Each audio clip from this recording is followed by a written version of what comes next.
Now the Achi cleansing offering.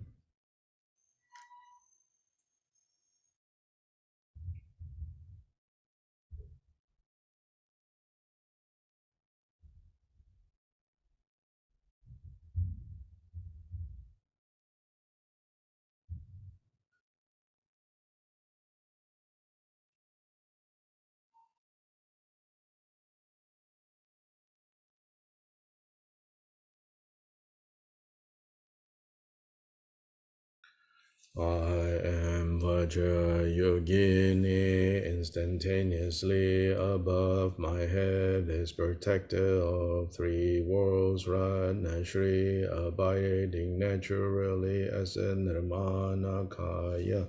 From the bomb seed syllable in my heart emanate Ram Yam Kam that purifies all the impurities and stains of the offering substances. Then the syllables Ahung emanate, which transform the immaculate essence of the offering substances into the nature of the elixir of primordial wisdom, turning then into substances that are agreeable to each of the types, entirely filling the limitless 3,000-fold universe.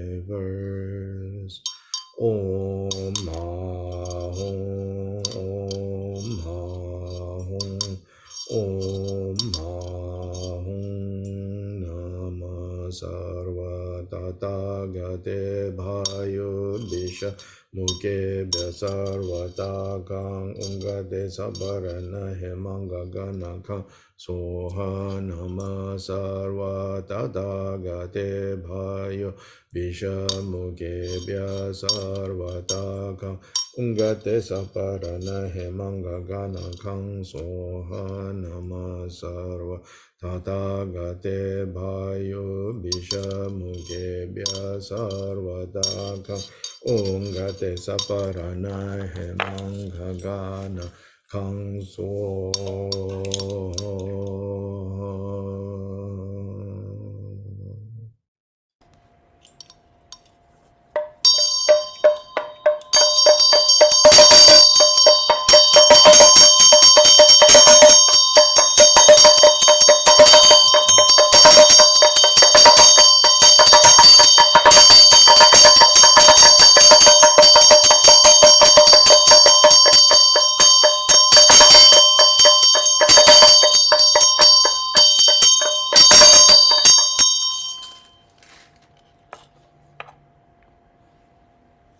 Free from the innate nature that is spontaneously present since the beginning, I invite and request the protectors of the teachings to come to this birthless, perfectly luminous secret mandala, Udakinis who magically appear from the activity of primordial wisdom, supreme guardians who abide by the command and oath, manifest magical forms from the Dharma Dhatu, worldly and primordial wisdom emanations and retinue, with your hearts of Maya's roused, please come here from the expanse of excellent azure space ablaze with turquoise light, specifically from the azure crack of Mule at Durdum.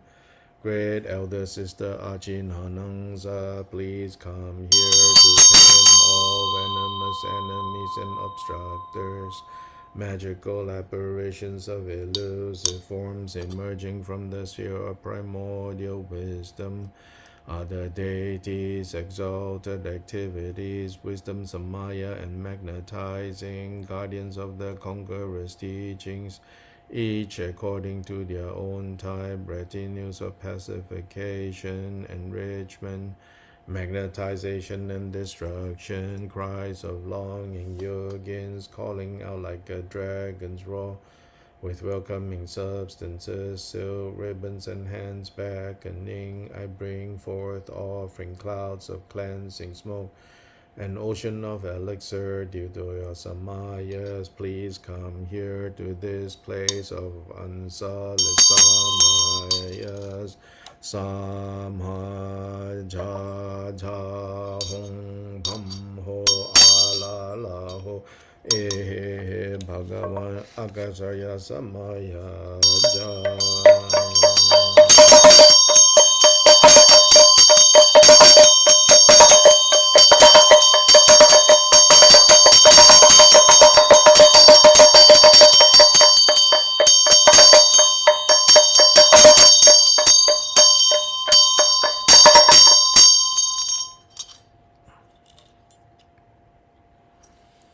Shri Goddess Lady of Space, along with your entire retinue, please be seated happily, each according to your like. I bring forth oceans of offering clouds, both physical and visualized with devotion. I praise and pay homage with body, speech, and mind.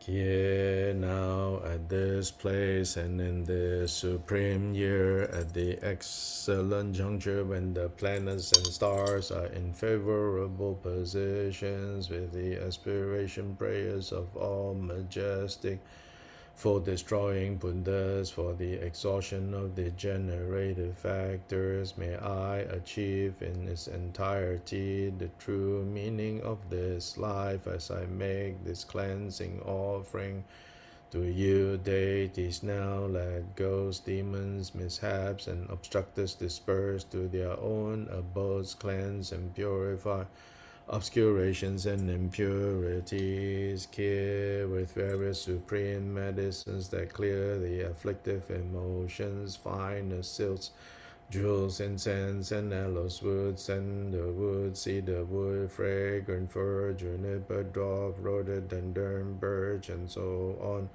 All these types of fragrant and ambrosia woods, flour, butter, milk, and various types of food and drink. We make these clouds of pervading smoke of this cleansing offering for you, glorious root and lineage gurus. We cleanse for you, idam vaja yogini, along with your retinue. We cleanse for you, protectors of the teachings, chief lady of space. Choki Dharma for you, exalted activities, Dakini, wisdom Dakini, Samaya Dakini, and magnetizing Dakini. And for you, the three goddesses who devour, slay, and snatch away, we cleanse heart-shaking mother and raise her to the life force. Wrathful red mother of exalted activities, along with your retinue, along with all your assemblies of thousands of dark red flesh eaters, for all your matrikas and dakinis without exception, we cleanse for you the powerful Lady Tashi sitting of the supreme crystal tresses of the Himalaya, for you the goddesses of the four families, the five sisters, consort and retinue, and you 12 Dharmas along with your retinue, we cleanse, so that the Gowe gods and the multitude of family guardians, the guardians of the precious teachings of the God, you and oceans of sworn guardians, protectors, the Samaya keeping yogins, we offer this cleansing, and this touches the deities and us, the evil of defilements from Samaya breaches, defilements from violation of vows, quarrels, filth, and demons, those coming from contact with corpses, rape, incest, infidelity, and fouling of hearts. All these foul defects are cleansed and with us become pure. In this way, with this profound ritual of bathing and cleansing smoke, the guardian deities are pleased, violations and breaches are mended. All obstructive and discordant conditions are quelled, and all our wishes that accord with the Dharma are abundantly accomplished.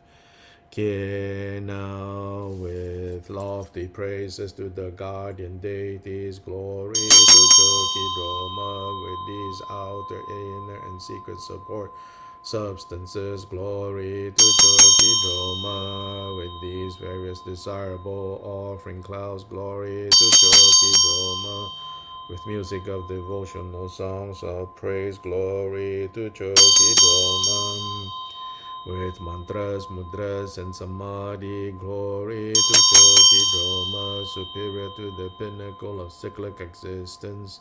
Glory to Choki Droma, brighter than the sun and moon. Glory to Choki Droma, good as wish-fulfilling jewels.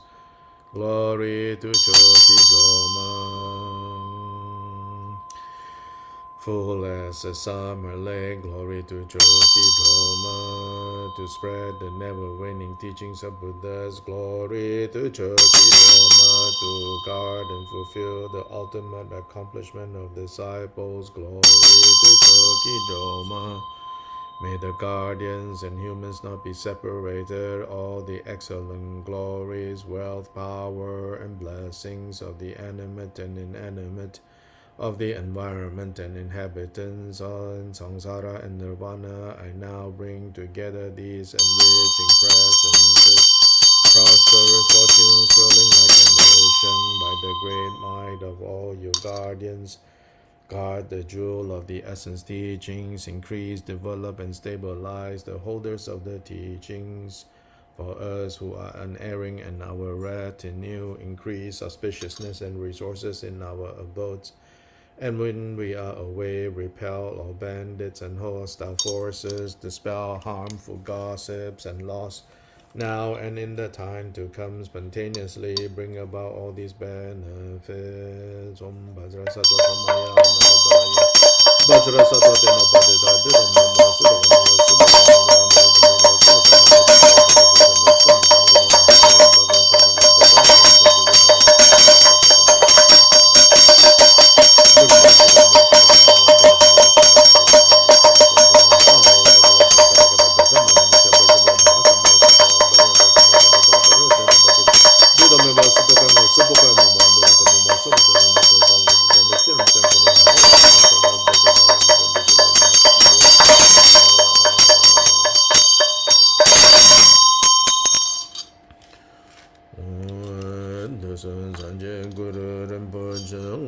Kunda Dava Chimpesha Pache Kunse Dudu Dabo Sa Sowa Devso Chinche Labdu So China Sangwe Pache Shiva Dan Samba Lungi Tupa Chinche Lo Dusun Sanje Guru Rinpoche Ngudu Kunda Dava Chimpesha Pache Kunse Dudu Dabo Sa Sowa Devso Chinche Labdu So China Sangwe Pache Shiva Dan Samba Lungi Tupa Chinche Lo Dusun Sanje Guru Rinpoche Mudra Kunda Dava Chimpesha Pache Kunse Dudu Dabo Sa Sowa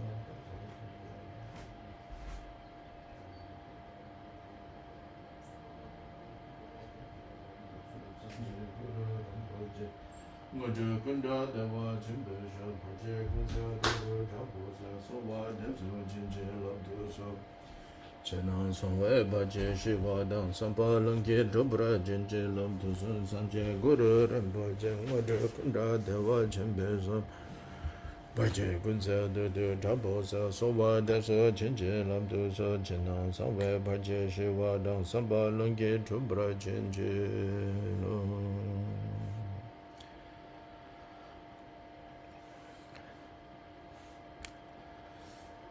Guru Rinpoche, Buddha of the 3 times great bliss, source of all siddhis, wrathful subduer of maras, who removes all obstacles. Grant your blessings, we pray through them. May all obstacles, outer, inner, and secret, be quelled, and may all our aspirations be fulfilled.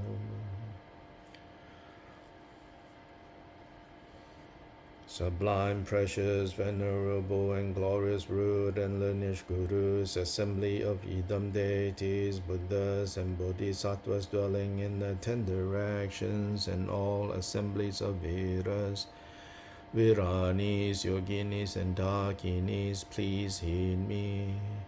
May the virtues collected in the 3 times by me, and the entirety of samsara and nirvana, and the inherent root of virtue, not result in the 8 worldly dharmas, the 4 causes of samsara, and the resultant states of hearers and solitary realizers.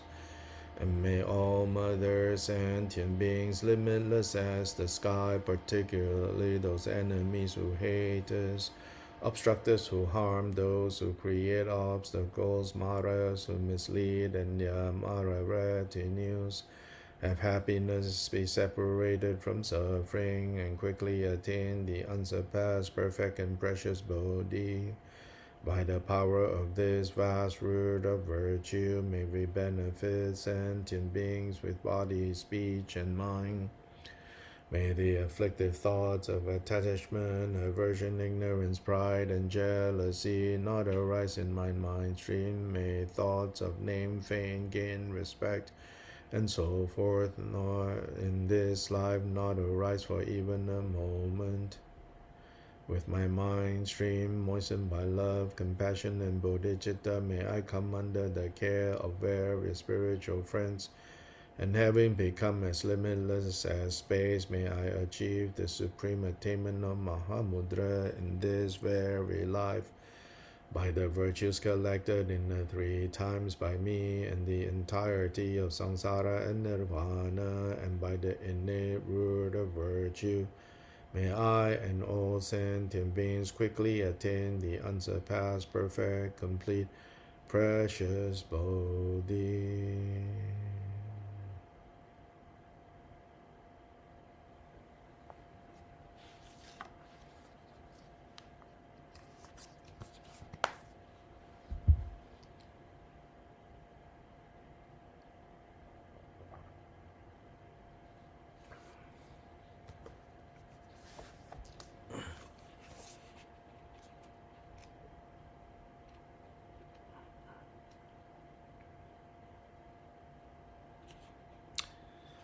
Now page 33 of the Great Drikung Teachings to the Assembly.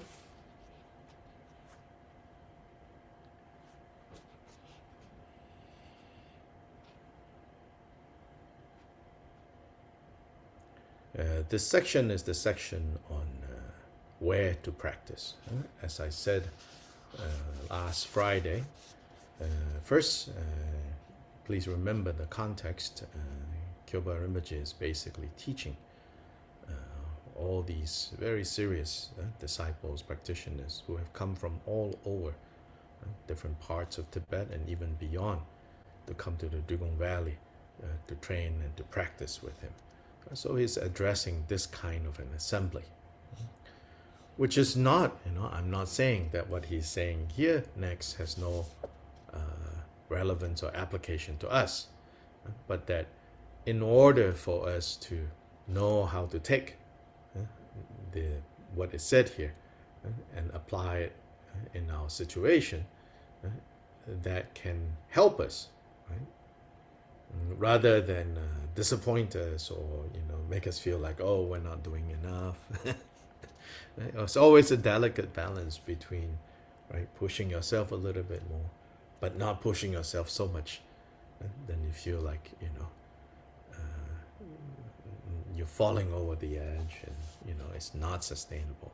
And so anyway, with that as a preface, now let's look at where he says is the best place to practice. In regard to the place for practice, for training this mind, it might be supposed that meditating somewhere among other households will do, but that will not do.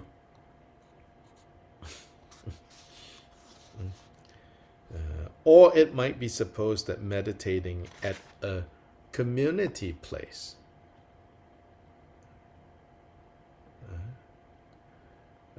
where facilities are readily available will do. But that won't do either. It sounds like it's saying,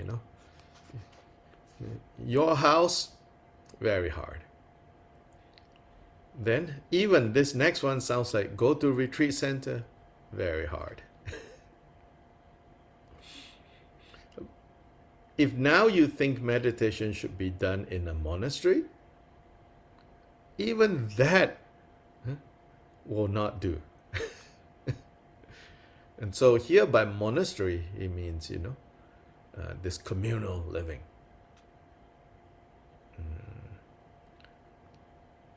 Lots of people living together. Well then, where to meditate? Where to train the mind? Meditation must be done somewhere that is in the solitude of a mountain wilderness. Meditative absorption will not arise in the mind anywhere else. Not something exactly that is popular to say.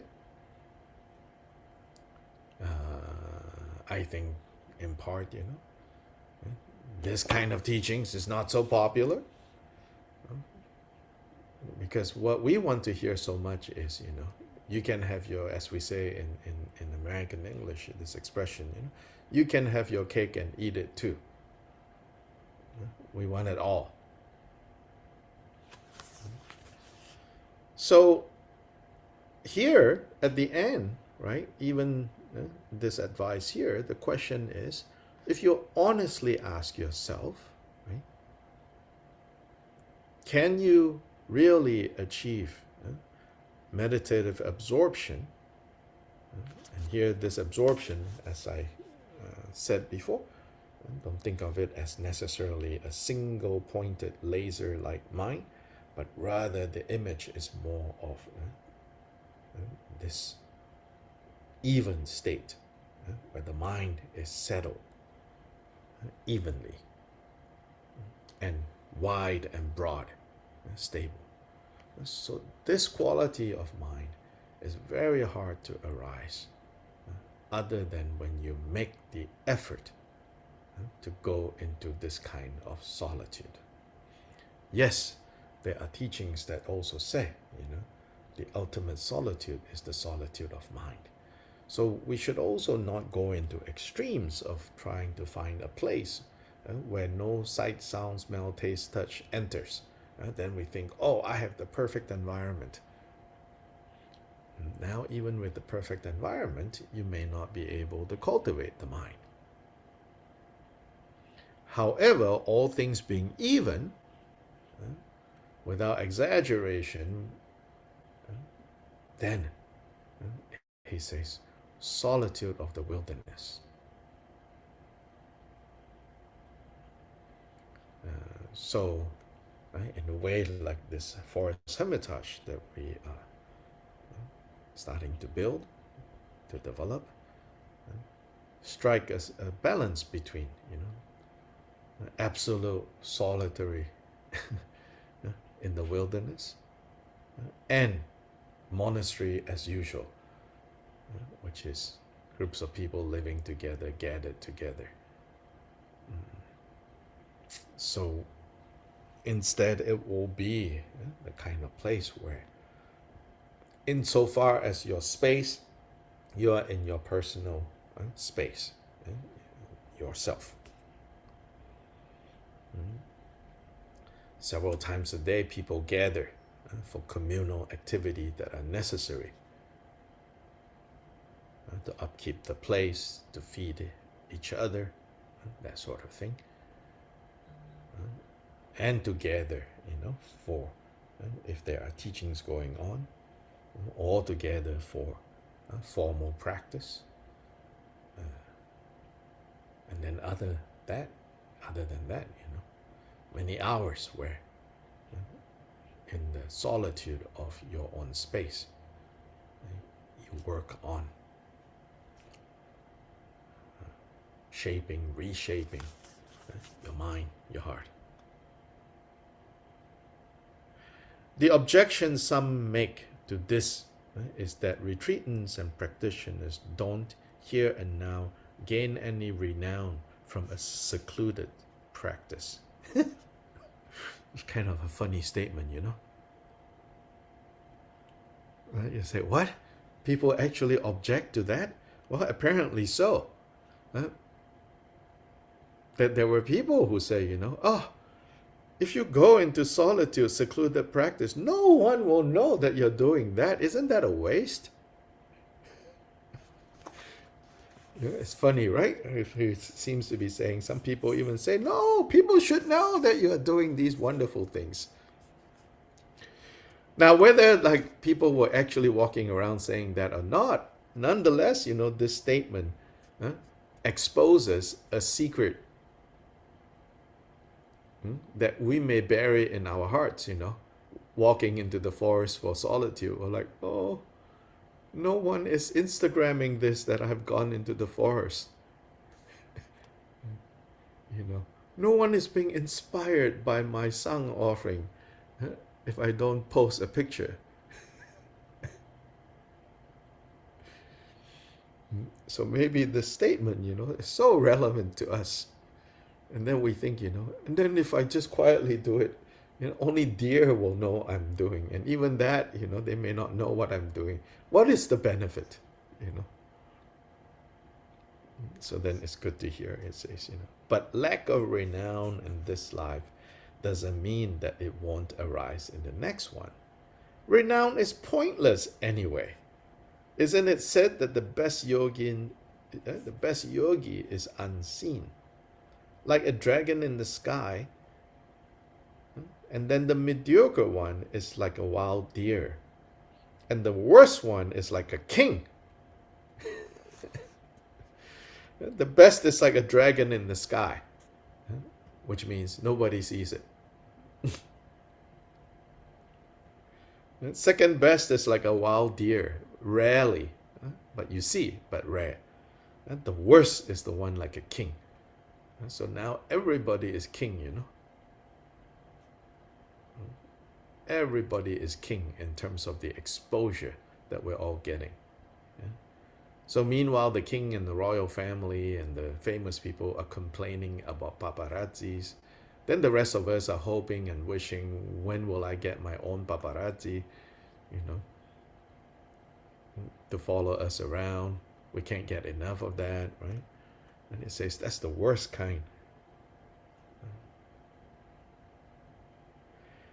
As Pamodrupa in complete exhaustion of faults teaches, the result of practice is the accomplishment of both one's own and others' wishes. May it ripen for the sake of all beings in boundless and endless samsara.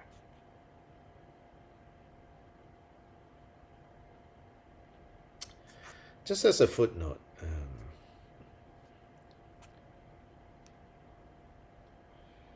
I think that, I mean, this is just kind of an interesting footnote, not anything substantive that is important. If you notice, there's many quotes from Pamodrupa. Of course, there's also quotes from famous sutras and one or two important shastras, treatises, Indian. So other than the Indian sources, so far, in terms of Tibetan sources, there is a good number of quotes now from Pamodrupa, and more specifically from specific texts from Pamodrupa.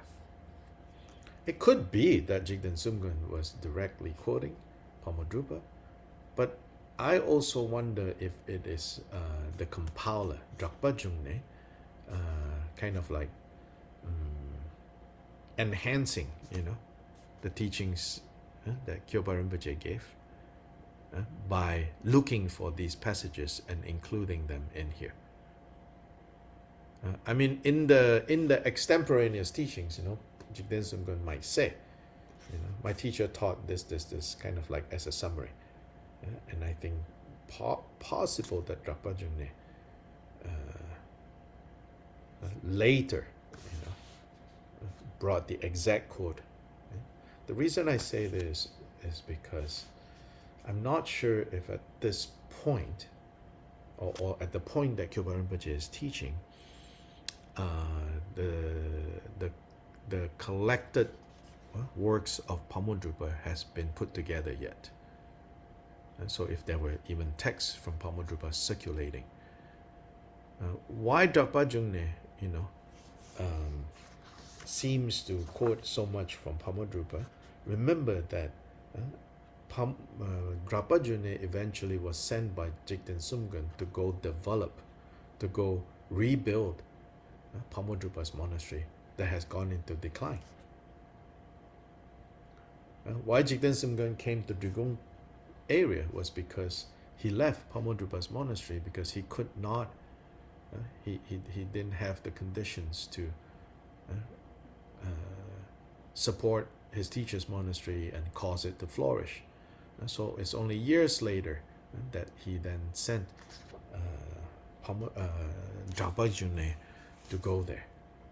So then at that point, I think Drapa Jungne had access to all these Pamodrupa teachings already, copied down and being printed or reproduced. So that could possibly be it, because these quotes from Pamodrupa, it's not just like a one-line quote or a few lines, but from very specific texts. And so, anyway.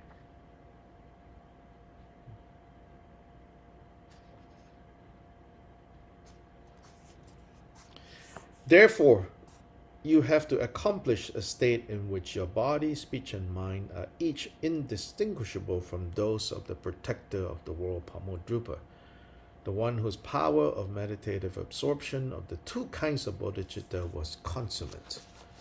And so here, power, meditative absorption, what kind of samadhi, what kind of meditative absorption, what kind of fifth of the sixth perfection, what kind of the Noble Eightfold Path, the eighth one being Samnya Samadhi, perfect meditative concentration, what kind of meditative absorption or meditative concentration, or dhyana sometimes is the word as well. They're synonymous in this context. The mind should be settled in, absorbed in, evenly resting in the two kinds of bodhicitta. At least you have to accomplish a state in which some qualities are indistinguishable from those of the inexhaustible wheel of ornaments of the protector of the world's body, speech, and mind, whose activity manifests equally for the entire realm of beings.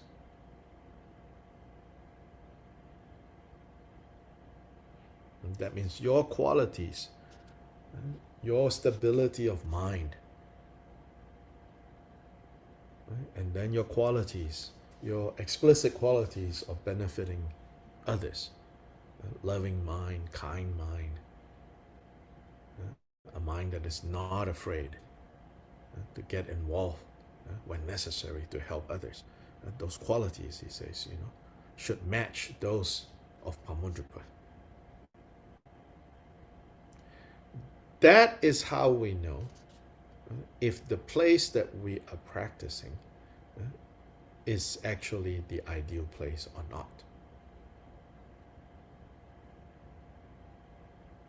See, this is all under that topic of where to practice. So it might seem like it's kind of disjointed, right? It's talking about the ideal place, then suddenly, therefore, you have to accomplish a state in which your body, speech, and mind are indistinguishable from those of the protector of the world, Pamodrupa, the one whose power of meditative absorption of the two kinds of bodhicitta was consummate, perfect. And so in the end, when you get right to it, how do we know, then it's measured once again by the extent of our bodhicitta, the extent that we understand our practice to be the practice of the two bodhicittas. That any and all practices that we do should be done within the context of the two bodhicitta, within the context of actualizing the two bodhicittas. Now the result of generating bodhicitta, the resultant body, so the result of ultimate bodhicitta is the Dharmakaya, which is effortless presence. Then the bodies that ceaselessly arise from relative bodhicitta are the two Rupakayas. So the two Rupakayas are the Nirmanakaya and the Sambhogakaya. Rupakaya, Rupa means form, more specifically like some kind of substantial form, whether it's the flesh and blood substantial form that we are familiar with, this body, or subtle form, which is how the Sambhogakayas manifest. Their forms are subtle, like light forms. Light forms are still forms, but they're very subtle, very refined. Then Nirmanakayas are more solid, more substantial. So it says here, relative bodhicitta, when it's consummate, when it has reached the perfected level, it then is the cause for the manifesting of these two kayas, Sambhogakaya and Nirmanakaya. Then it said that Sambhogakaya and Nirmanakaya, the immediate context of benefit is benefiting others. Dharmakaya arises from ultimate bodhicitta, and the immediate kind of object of benefit of manifesting Dharmakaya, achieving Dharmakaya, is benefiting self. When all these three kayas are actualized, then both self and other receive kind of benefit. So this is also, right, helping us understand when we say Buddha, Buddha, Buddha, what do we mean? It means, one way of understanding what Buddha means is now, instead of the five aggregates of a common, confused, worldly being, instead of that, and that five aggregates, and how it stays, how it arises, how it stays, how it disintegrate from moment to moment to moment to moment, to then the end of the life in this moment and then into the next moment, we call rebirth. All of this right now is powered by karma. Some positive, some negative, a mix of karma, karmic forces. Then all these karmic forces, they are under the influence of the three poisons, directly or indirectly. And so then, without a choice, we go from lifetime to lifetime to lifetime to lifetime. And this continues. And more to the point, it continues trapped in dukkha and lack of freedom. When Buddhahood is achieved, right, this is no more. And this is not just body no more, but the mind that arose out of confusion, that is also no more. Instead, what manifests is Dharmakaya and Sambhogakaya and Nirmanakaya. So these kayas are to be understood as completely different from this kind of form. This kind of form, by definition, is the result of, is the embodiment of the interdependence of all the positive, negative, and neutral causes and effects. Whereas the causes that give rise to the result of the three kayas are the two bodhicittas.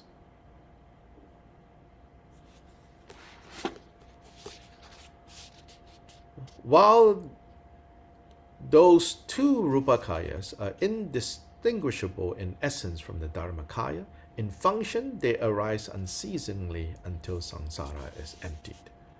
So in function, they are different from the Dharmakaya in that the Dharmakaya doesn't manifest, so to say. But the Sambhogakaya and the Nirmanakaya is perceptible to others. To explain, each pore of their bodies again emanates inconceivable emanations. And so it is said that the Venerable Avalokiteshvara once investigated a single pore of the Bodhisattva Samantabhadra's body for 12 years and still could not fathom its depth.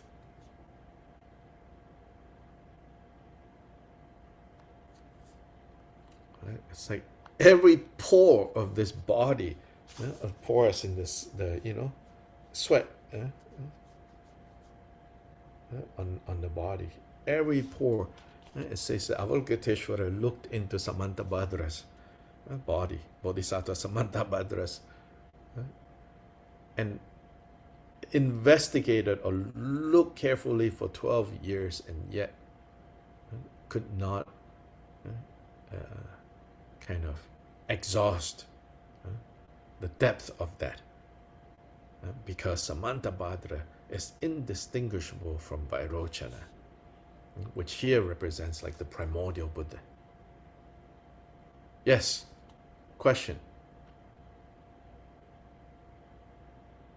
So this is saying that when Buddha arises or is present or becomes, or when Buddha is, the body is still there and can be perceived. The Nirmanakaya body can be perceived by other beings, but it's just a different body from ours because of all the qualities.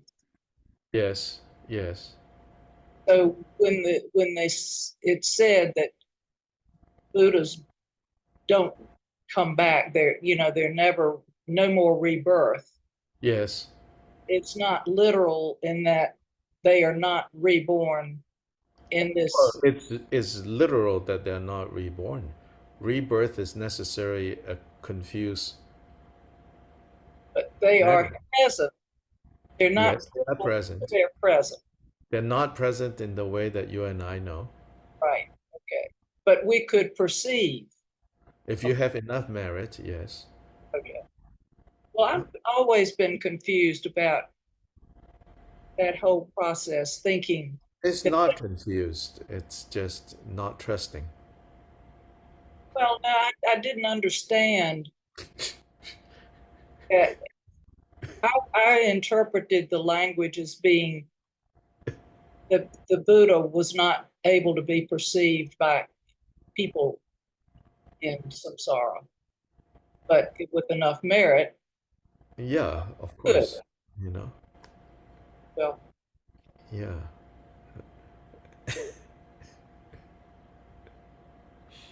We've heard this, many, many times. We've heard this many, many times. It's not that we don't grasp what it says. I think it's just we want to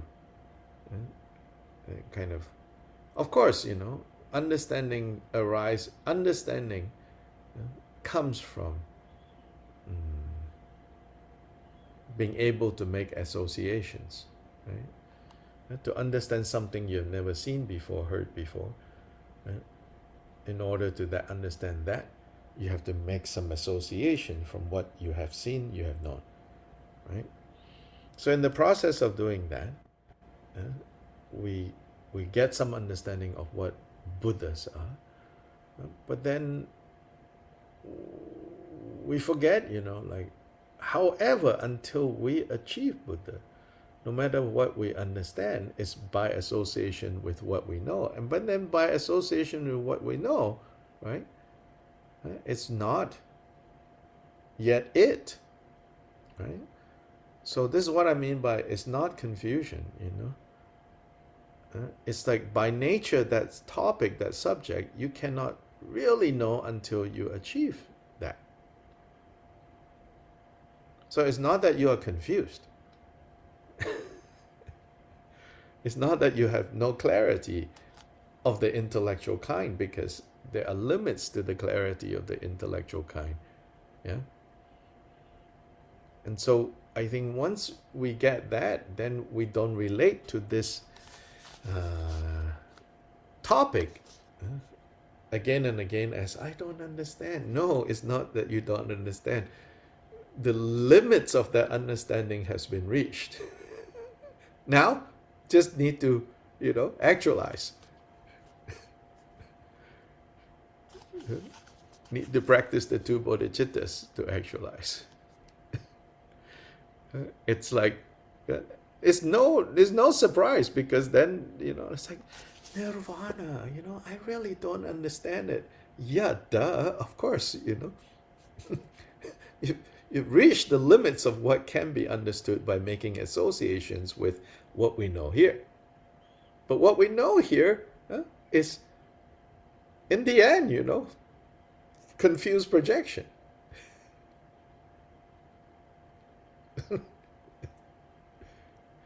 That's about all the association that we can make,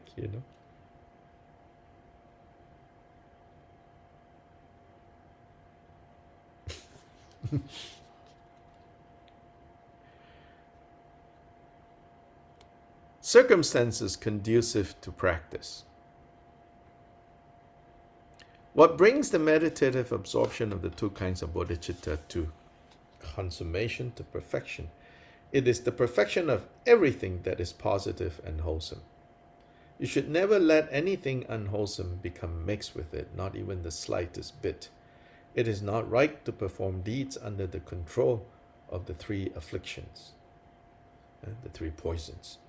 Even Master Indrabhuti and his consort were scolded by Master Jalandhara because their display of miraculous feats was driven by a mind of desire and thus not proper. So this is referencing great Indian Mahasiddhas. And so in the footnote, the story is that King Indrabhuti, a famous Mahasiddha who was a king, had a female helper while he was staying in retreat. When one day he sent her to bring food, he developed attachment towards her. So he miraculously manifested 1,000 hands to receive the food. The female helper, who had also developed attachment, manifested 1,000 different dishes to serve him. So in a moment of kind of desire arising, this happened. But Master Jalandhara saw that and scolded them.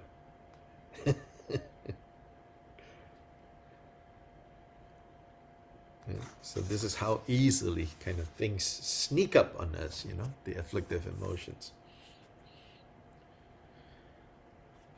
What then is left to say about other practitioners? So even Indrabhuti, had that.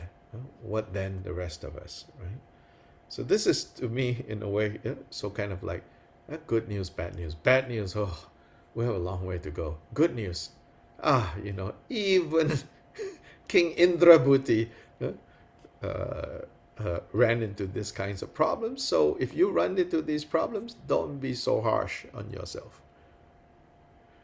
Again, the practice is such a balance between pushing yourself and not being so harsh on yourself. So you have to see, what is your more basic kind of obstacle. If your basic obstacle is more in the direction of you don't like yourself, you're not comfortable in your own skin, then you cannot use the method of pushing yourself so much. But if your basic obstacle is laziness and pride, then you have to go the direction of pushing yourself, challenging yourself.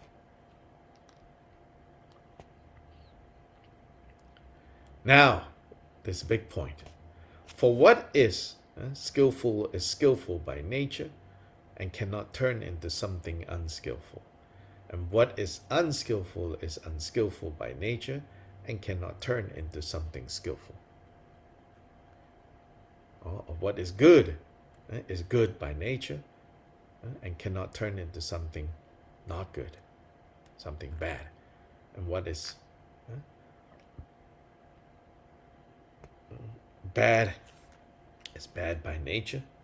So bad, wholesome, or bad, unwholesome, unskillful. It's all of those. Sometimes we don't like the word bad. You're like, oh, bad. So then use unskillful or unwholesome. I don't know. This word wholesome for me, it calls up like I have this image of like it's breakfast time and cereal comes out without a lot of sugar and milk. Ooh, wholesome breakfast. I think of that.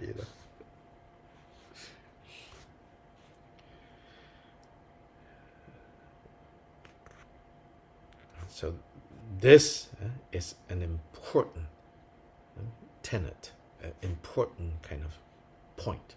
This great tenet is thus the intention of the great omniscient one, Jikten Sumgön. So here clearly is Drakbajungne's voice now. It is the non-erroneous and stainless path. Therefore, it is what we have to become acquainted with and what we have to follow in our practice. Other than that, there is nothing we have to do. So still, right, we'll come back to where we don't need to make association so much. So also to say, again, going back to that question, of Judy, your claim of like you are not clear.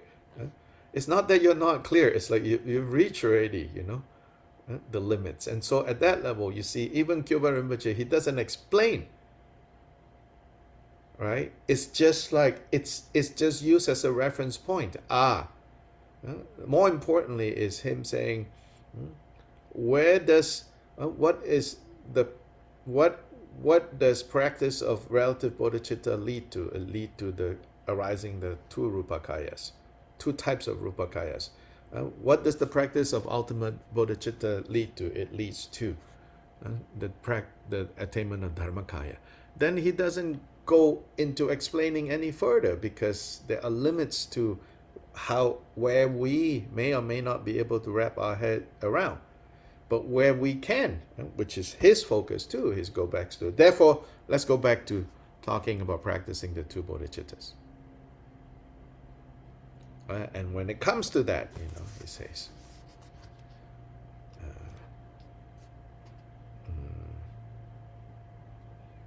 we have to work on everything that is positive and wholesome and never let anything unwholesome be mixed with it, because that which is skillful is perpetually skillful, that which is unskillful is perpetually unskillful.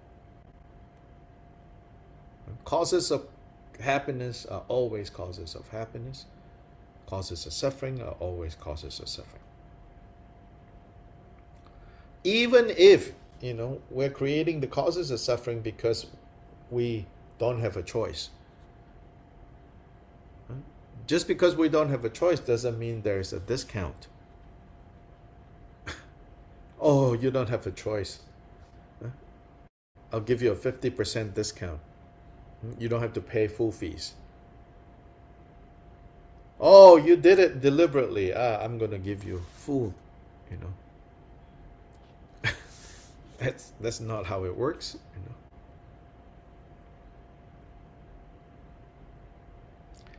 To sum it all up, the blessings of the true Lama enter those who have gone to a solitary place in a mountain wilderness, where there is nothing but sky above and earth below, and who, having given up all thoughts of themselves, dedicate themselves completely to the practice. Since this is how qualities increase, please take it to heart. This is the teaching. So this is the end of the first teaching that Kyopa spoke to the assembly.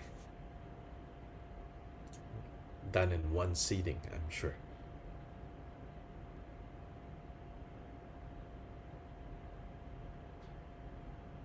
And to sum it all up, so he's saying to them, you have to go into. So famously in his life, when too many disciples are gathered in the valley, in the Drikung valley, when he can see that, okay, now it's become like a social place, he will send them off. He said, okay, now you leave, go. Go find yourself a conducive place. And sometimes they went in groups, but what that meant is like you go in a group to an area, then once you're there, you go to your own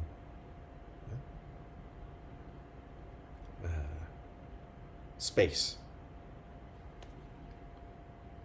and gather on some regular basis, but mostly you go and work on this. You go and meditate on this. So that's his advice to them, where there is nothing but sky above and earth below, and who, having given up all thoughts of themselves, dedicate themselves completely to the practice, because this is how qualities increase. So please take it to heart. This is the teaching.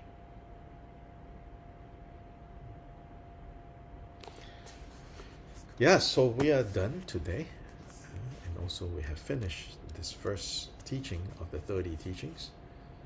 So then, of course, we have some distance to go, but that's okay. It's not like we're trying to finish a novel, that it gets more and more exciting. The plot thickens, It's not like this.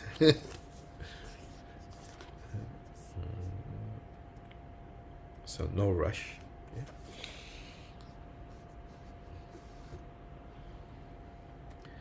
Changju sem chorim boje ma ge ba nam ge gyurje ge ba nyam ba me ba yang go ne gong du be wer shu.